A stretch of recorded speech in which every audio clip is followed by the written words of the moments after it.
I'm Matt, and at Triton Commerce, we work with some cool people who do really hard work. So I'm clocking in with our clients to learn how they do their jobs, see the challenges they face firsthand, and gain some experience along the way. This is Training Triton.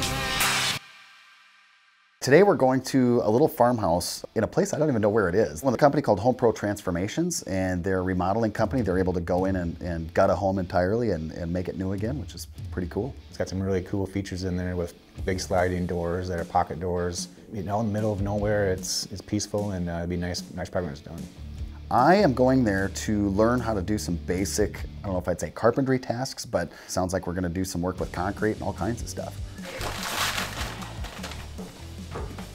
Put some water in, and you dump your self-leveler in. Sure. And then take the mixer and mix it up. All right, cool. The leveling process is pretty important for tiling because you need a level floor. So what we'll do is first we'll determine the area which needs a self-leveler, and then we'll mix up some self-leveler and pour and let it do the work itself. The first thing we had to do when we were getting this self-leveling concrete is you get these bags, these really heavy bags of concrete. I think they're like 60 pounds a piece or something. You cut them open and you dump them into 5-gallon buckets, and then you got to mix them up. These guys have this thing at the end of a drill, and the drill was so stinking sensitive. I cranked on it and the stuff went flying everywhere.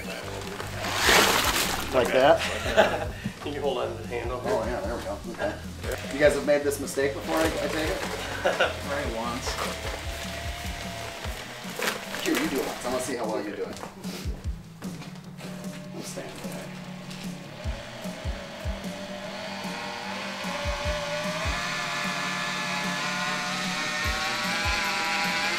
So if you keep it down. Yeah, it'll whip it kind Yep. of. Ah, okay. Thanks for telling me that, buddy.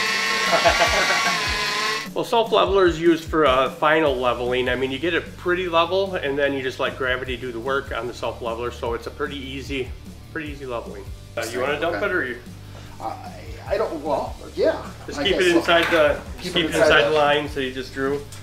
Now, once it was mixed up, I just poured it on the floor. It felt really weird. It felt like I was making a big giant mess, a big puddle of concrete. But I guess self-leveling concrete, that's how it works. You pour it in the right spot, you smooth it out a little bit just to push it into the areas that you want it to sit, and then the rest is just kind of let it do its thing.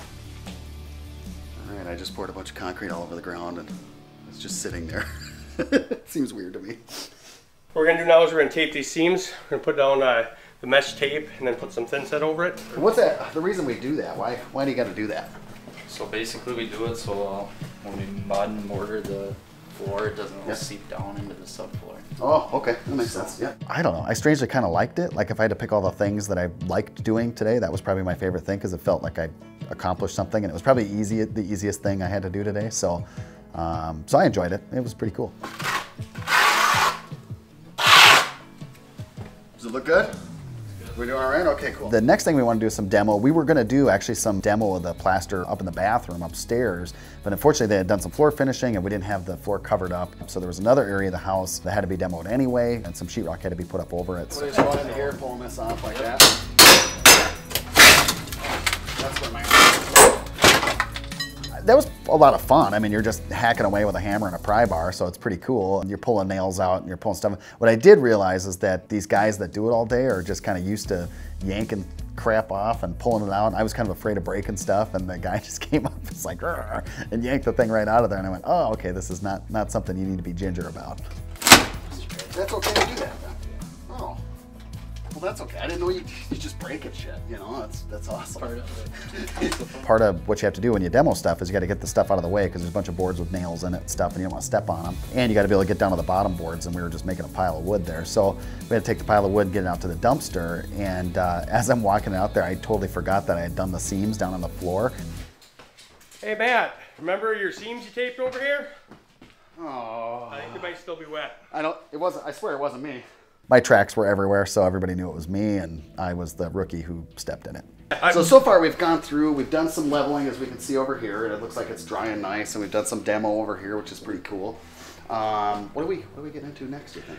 Next, we've got this wall here all prepped for sheetrocking, so we'll just finish cleaning this up a little bit, and we'll put the sheetrock on. Oh, great. Okay, cool. Excellent. Okay, this wall is going to be a little tricky. Sure. Because it's got lath and plaster on it. Yeah. And normally you put a 1/2 inch sheetrock on the walls, but since we're trying to match this lath and plaster, we're going to put 5/8 on, and hopefully it'll get close enough to where you can mud it in and make it look Yep. nice. And the homeowners, I guess, didn't want to have the plaster taken off. They wanted to keep that original if they could. So our job was to get sheetrock up, patch up this area, but then also try to get it as close to that level as we could. And so they used normally the stuff you'd put on a ceiling or in a commercial environment because it was a little bit thicker. They put that in there to match up on that level. You always start at the top. Yep. And then take the sheet, and the white side always goes out. Yep. Yep. Let's take it, put it up there. Check the spot. Check it. Sure, we're good all the way around. Okay. Put it right there. Yeah, I can hold You it. got it. Oh, you got it? Yep. Hit one here. What I like to do is just mark each stud. Yep. Oh, I see what you're saying. Just put one on each stud.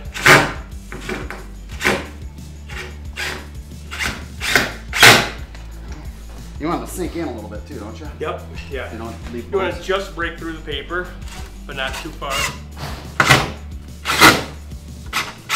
He did a really good job on the sheetrocking. I mean, we had a bad bit for him because we broke our good bit, so the screwing was a little hard, but I mean, he did the measuring, the cutting, and hung it really good. Did a really good job. All right, you're a professional sheetrocker. Woo! I did it. So what we're gonna do here is we're gonna grab some. We got our trowel. Okay. And put some on your trowel. Yeah. You're just gonna run it right over the seam, just like that. Okay. So mudding on the wall, from what I understand, everybody I've ever talked to that's in construction, that's probably where the art is, taping and mudding and doing it right. I did okay. I'm not really an expert in that. It's pretty tough. The guys have got it figured out to where you just have your trowel just at the right angle and smoothing things out just so. And then they kind of know what it needs to be in order to do the next step. And I have some experience in it, but I'm just not very good at it. All right, Matt, good job. You learned a lot today. You did a lot of stuff. Yeah, I did something, that's for sure. Yeah. You know, so I appreciate it. Thank All right, you. good job. Thank you. Cool. I'll catch you later. Yep, bye. What I didn't realize is that, yeah, I could do it, but I was incredibly slow. I messed up a lot on the DIY part of it. And when you sit down with a professional, they've done it so many times they can see through to the end. And so they know what they can and can't do, what it has to look like as they go. I would say if you're having a house remodeled, the reason that you would want to have a professional come in and do it is how it looks when it's done. And knowing that what's behind the wall is up to code, it's safe, it's not gonna fall apart in a couple of years. And so a lot of people, you know, like this house today, you know, a lot of people would have just ripped that sucker down and started over. And these people, for whatever reason, they really wanted this house. I mean, this house had knob and tube wiring in it. It had all kinds of old stuff in there and needed to be completely gutted and redone. And if you had just you or your buddy doing this, oh, you'd be there for years, and then B, it wouldn't come out, it wouldn't be any good. It just wouldn't be any good. And if you want to live in a place that's truly comfortable, all the way down to the temperature in the house, to the way things look and feel, the paint, the texture of the walls, all that stuff, if you just want it to be perfect, walk right in and go, this is home. That's what these guys do here. And I think that's pretty powerful. If you work hard and would like your business featured, let us know at tritoncommerce.com/Training Triton. So in here, this is the unfinished bathroom. We only have one functional bathroom in here, no sink to wash your hands in or anything like that, but we do have a functional toilet. It works, and as you can see, there's no door, unfortunately. So when duty calls, you just got to get it done. Hey, anybody got a square?